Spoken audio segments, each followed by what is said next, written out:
നമസ്കാരം, press line ന്യൂസിലേക്ക് സ്വാഗതം. വിഷു റിലീസായെത്തിയ ആക്ഷൻ കോമഡി ചിത്രം ആവേശത്തിൻ്റെ വിജയം ആസ്വദിക്കുകയാണ് നടൻ ഫഹദ് ഫാസിൽ.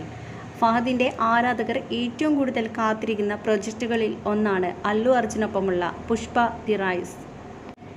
SP ബൻവാർ സിംഗ് ഷെഖാവത്ത് എന്ന വില്ലൻ കഥാപാത്രത്തെയാണ് ഫഹദ് ചിത്രത്തിൽ അവതരിപ്പിക്കുന്നത്. എന്നാൽ ഈ സിനിമ തനിക്കോ തൻ്റെ കരിയറിനോ കാര്യമായൊന്നും ചെയ്തില്ലെന്ന് ഫഹദ് അടുത്തിടെ ഒരു അഭിമുഖത്തിൽ പറഞ്ഞിരുന്നു.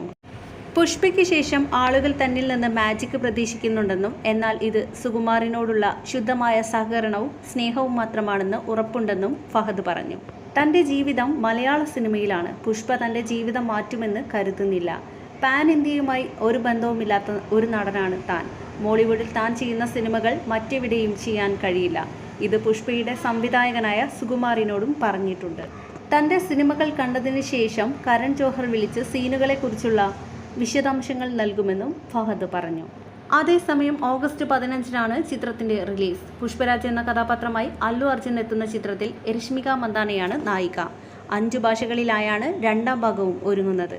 വമ്പൻ ബജറ്റിലൊരുങ്ങുന്ന സിനിമയ്ക്കായി അല്ലു പ്രതിഫലം വാങ്ങുന്നില്ലെന്നും പകരം ലാഭവിഹിതമാണ് കൈപ്പറ്റുന്നത് എന്നുള്ള റിപ്പോർട്ടുകൾ മുൻപെത്തിയിരുന്നു. സിനിമയുടെ വരുമാനത്തിന് 33% നടൻ സ്വീകരിക്കുക എന്നാണ് റിപ്പോർട്ട്.